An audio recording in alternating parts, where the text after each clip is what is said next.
जय माता दी। प्रेम से कहिए अम्बे मैया की जय, शेरों वाली माता की जय।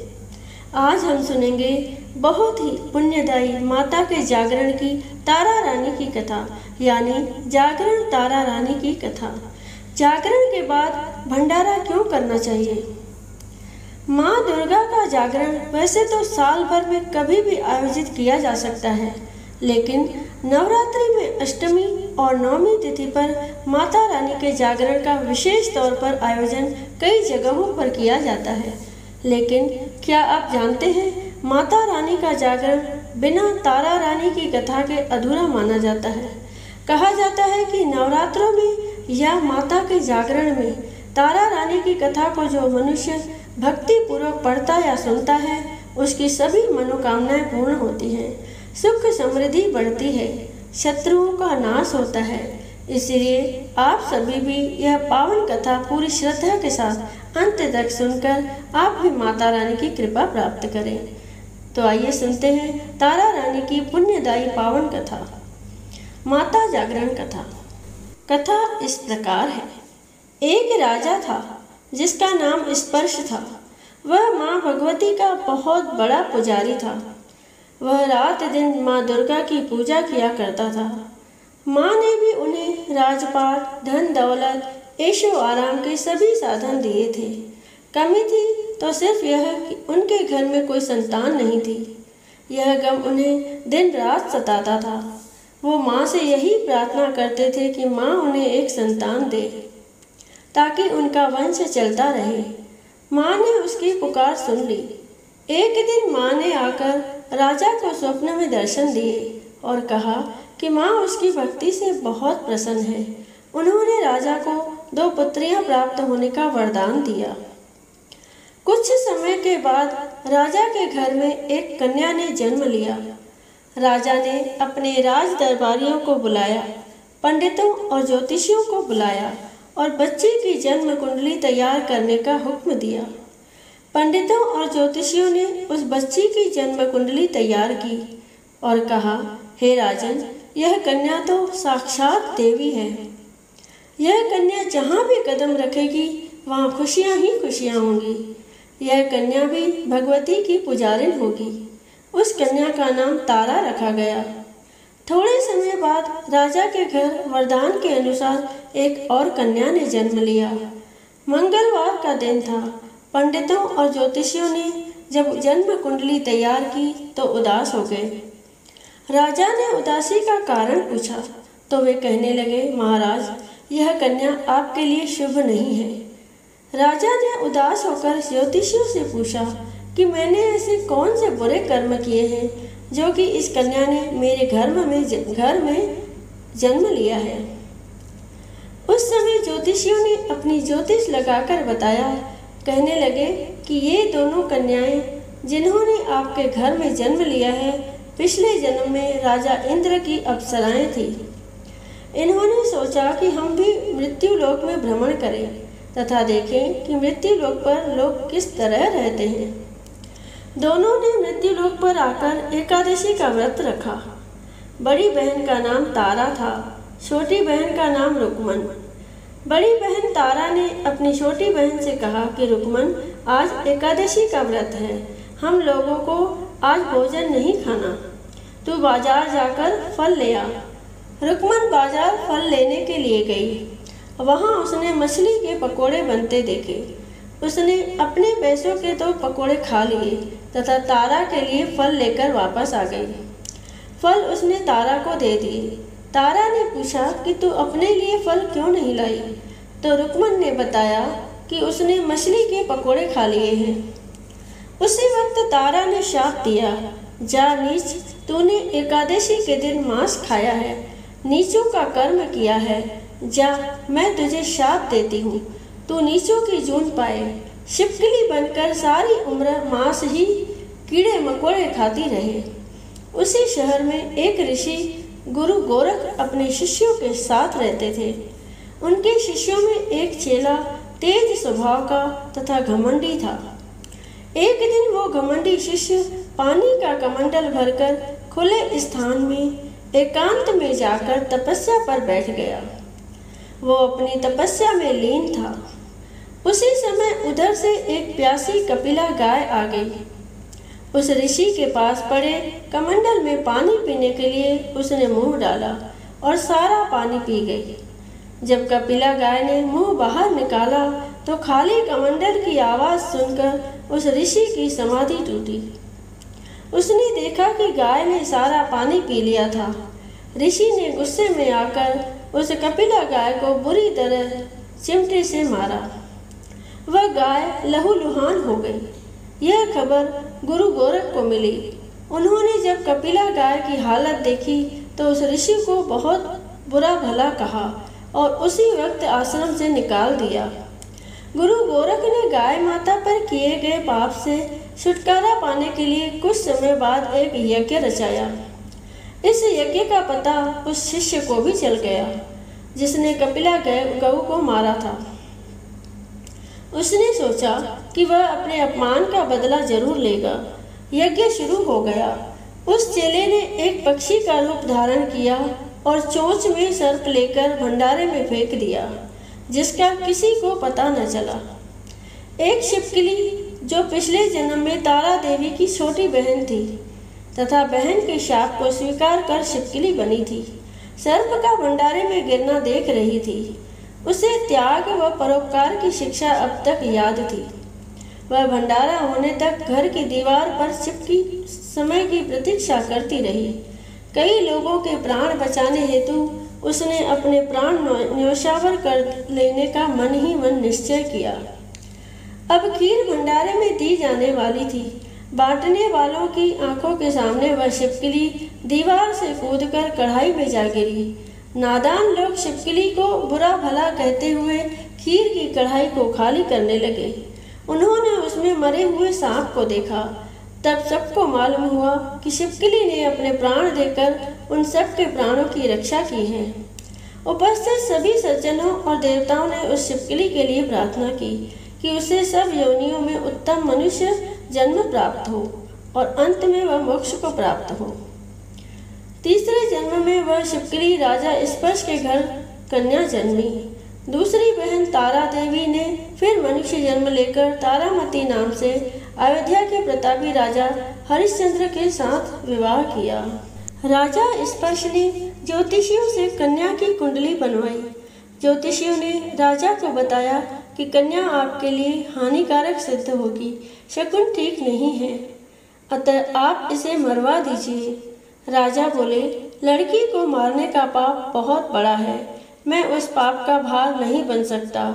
तब ज्योतिषियों ने विचार करके राय दी, हे राजन, आप एक लकड़ी के संदूक में ऊपर से सोना चांदी आदि जड़वा दें, फिर उस संदूक के भीतर लड़की को बंद करके नदी में प्रवाहित कर दीजिए। सोने चांदी से जड़ा हुआ संदूक मन अवश्य ही कोई लालच से निकाल लेगा और आपकी कन्या को भी पाल लेगा। आपको किसी प्रकार का पाप न लगेगा। ऐसा ही किया गया और नदी में बहता हुआ संदूक काशी के समीप एक भंगी को दिखाई दिया। वह संदूक को नदी से बाहर निकाल लाया। उसने जब संदूक खोला तो सोने चांदी के अतिरिक्त अत्यंत रूपवान कन्या दिखाई दी। उस भंगी की कोई संतान नहीं थी। उसने अपनी पत्नी को वह कन्या लाकर दी तो पत्नी की प्रसन्नता का ठिकाना न रहा। उसने अपनी संतान के समान ही बच्ची को छाती से लगा लिया। भगवती की कृपा से उसके स्तनों में दूध उतर आया। पति पत्नी दोनों ने प्रेम से कन्या का नाम रुक्को रख दिया। रुक्को बड़ी हुई, उसका विवाह हुआ। रुक्को की सास महाराजा हरिश्चंद्र के घर सफाई आदि का काम करने जाया करती थी। एक दिन वह बीमार पड़ गई। रुक्को महाराजा हरिश्चंद्र के घर काम करने के लिए पहुंच गई। महाराज की पत्नी तारामती ने जब रुक्को को देखा तो वह अपने पूर्व जन्म के पुण्य से उसे पहचान गई। तारामती ने रुक्को से कहा, हे बहन, तुम मेरे यहाँ निकट आकर बैठो। महारानी की बात सुनकर रुक्को बोली, रानी जी, मैं नीच जाति की भंगिन हूँ, भला मैं आपके पास कैसे बैठ सकती हूँ। तब तारामती ने कहा, बहन, पूर्व जन्म में तुम मेरी सगी बहन थी। एकादशी का व्रत खंडित करने के कारण तुम्हें शिवकली की योनि में जाना पड़ा। जो होना था सो हो चुका। अब तुम अपने इस जन्म को सुधारने का उपाय करो तथा भगवती वैष्णो माता की सेवा करके अपना जन्म सफल बनाओ। यह सुनकर रुक्को को बड़ी प्रसन्नता हुई और उसने उपाय पूछा। रानी ने बताया कि वैष्णो माता सब मनोरथों को पूर्ण करने वाली है। जो लोग श्रद्धा पूर्वक माता का पूजन व जागरण करते हैं उनकी सब मनोकामना पूर्ण होती है। रुक्को ने प्रसन्न होकर माता की मनौती करते हुए कहा, हे माता, यदि आपकी कृपा से मुझे एक पुत्र प्राप्त हो गया तो मैं भी आपका पूजन व जागरण कराऊंगी। माता ने प्रार्थना को स्वीकार कर लिया। फलस्वरूप 10वें महीने उसके गर्भ से एक अत्यंत सुंदर बालक ने जन्म लिया। परंतु दुर्भाग्यवश रुक्को को माता का पूजन जागरण कराने का ध्यान न रहा। जब वह बालक 5 वर्ष का हुआ तो एक दिन उसे माता चेचक निकल आई। रुक्को दुखी होकर अपने पूर्व जन्म की बहन तारामती के पास आई और बच्चे की बीमारी का सब वृतांत कह सुनाया। तब तारामती ने कहा, तू जरा ध्यान करके देख कि तुझसे माता के पूजन में कोई भूल तो नहीं हुई। इस पर रुक्को को 6 वर्ष पहले की बात याद आ गई। उसने अपराध स्वीकार कर लिया। उसने फिर मन में निश्चय किया कि बच्चे को आराम आने पर जागरण अवश्य कराएगी।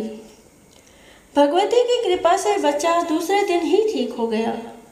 तब रुक्को ने देवी के मंदिर में ही जाकर पंडित जी से कहा कि मुझे अपने घर माता का जागरण करना है, अतः आप मंगलवार को मेरे घर पधार कर कृतार्थ करें। पंडित जी बोले, अरे रुक्को, तू यही 5 रुपये दे जा, हम तेरे नाम से मंदिर में ही जागरण करवा देंगे। तू नीच जाति की स्त्री है, इसलिए हम तेरे घर में जाकर देवी का जागरण नहीं कर सकते। रुक्को ने कहा, हे पंडित जी, माता के दरबार में तो ऊंच नीच का कोई विचार नहीं होता। वे तो सब भक्तों पर समान रूप से कृपा करती हैं, अतः आपको कोई ऐतराज नहीं होना चाहिए। इस पर पंडित ने आपस में विचार करके कहा कि यदि महारानी तुम्हारे जागरण में पधारे तब तो हम भी स्वीकार कर लेंगे। यह सुनकर रुक्को महारानी के पास गई और सब वृतांत कह सुनाया। तारामती ने जागरण में सम्मिलित होना सहर्ष स्वीकार कर लिया। जिस समय रुक्को पंडितों से यह कहने के लिए गई, महारानी जी जागरण में आवेगी, उस समय सेन नाई वहां था। उसने सब सुन लिया और महाराजा हरिश्चंद्र को जाकर सूचना दी। राजा को सेन नाई की बात पर विश्वास नहीं हुआ। महारानी भंगियों के घर जागरण में नहीं जा सकती, फिर भी परीक्षा लेने के लिए उसने रात को अपनी उंगली पर थोड़ा सा चीरा लगा लिया, जिससे नींद न आए। रानी तारामती ने जब देखा कि जागरण का समय हो रहा है, परंतु महाराज को नींद नहीं आ रही, तो उसने माता वैष्णो देवी से मन ही मन प्रार्थना की, हे माता, आप किसी उपाय से राजा को सुला दें ताकि मैं जागरण में सम्मिलित हो सकूं। राजा को नींद आ गई। तारामती रोशनदान से रस्सा बांधकर महल से उतरी और रुक्को के घर जा पहुंची। उस समय जल्दी के कारण रानी के हाथ से रेशमी रुमाल तथा पांव का एक कंगन रास्ते में ही गिर पड़ा। उधर थोड़ी देर बाद राजा हरिश्चंद्र की नींद खुल गई। वह भी रानी का पता लगाने निकल पड़ा। उसने मार्ग में कंगन व रुमाल देखा। राजा ने दोनों चीजें रास्ते से उठाकर अपने पास रख ली और जहाँ जागरण हो रहा था वहाँ जा पहुँचा। वह एक कोने में चुपचाप बैठकर दृश्य देखने लगा। जब जागरण समाप्त हुआ तो सबने माता की अरदास की। उसके बाद प्रसाद बांटा गया। रानी तारामती को जब प्रसाद मिला तो उसने झोली में रख लिया। यह देख लोगों ने पूछा, आपने प्रसाद क्यों नहीं खाया? यदि आप न खाएंगी तो कोई भी प्रसाद नहीं खाएगा। रानी बोली, तुमने प्रसाद दिया वह मैंने महाराज के लिए रख लिया, अब मुझे मेरा प्रसाद दे दे। अब की बार प्रसाद ले तारा ने खा लिया। इसके बाद सब भक्तों ने माँ का प्रसाद खाया।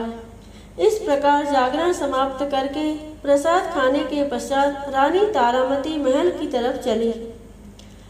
तब राजा ने आगे बढ़कर रास्ता रोक लिया और कहा, तूने नीचों के घर का प्रसाद खा अपना धर्म भ्रष्ट कर लिया। अब मैं तुझे अपने घर कैसे रखूं? तूने तो कुल की मर्यादा व प्रतिष्ठा का भी ध्यान नहीं रखा।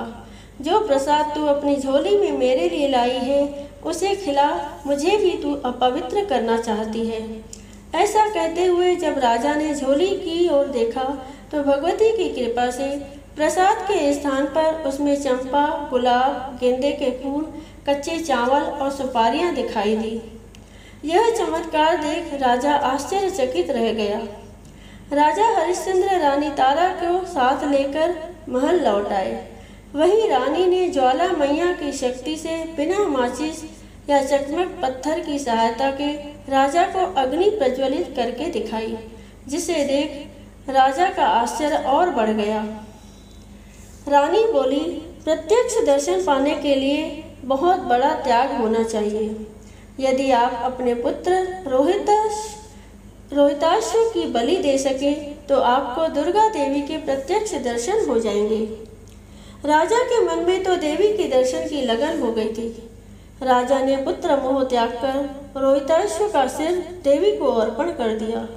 ऐसी सच्ची श्रद्धा एवं विश्वास देख दुर्गा माता सिंह पर सवार हो उसी समय प्रकट हो गई और राजा हरिश्चंद्र दर्शन करके कृतार्थ हो गए। मरा हुआ पुत्र भी जीवित हो गया। चमत्कार देख राजा हरिश्चंद्र गदगद हो गए। उन्होंने विधि पूर्वक माता का पूजन करके अपराधों की क्षमा मांगी। इसके बाद सुखी रहने का आशीर्वाद दे माता अंतर्ध्यान हो गई। राजा ने तारा रानी की भक्ति की प्रशंसा करते हुए कहा, हे तारा, तुम्हारे आचरण से अति प्रसन्न हूँ। मेरे धन्य भाग जो तुम मुझे पत्नी रूप में प्राप्त हुई। आयु पर्यंत सुख भोगने के पश्चात राजा हरिश्चंद्र, रानी तारा एवं रुक्मन भंगिन तीनों ही मनुष्य योनि को छोड़कर देवलोक को प्राप्त हुए। माता के जागरण में तारा रानी की कथा को जो मनुष्य भक्ति पूर्वक पढ़ता या सुनता है उसकी सभी मनोकामनाएं पूर्ण होती है, सुख समृद्धि बढ़ती है, शत्रुओं का नाश होता है। बोलो अम्बे मैया की जय, बोलो शेरा वाली माता की जय।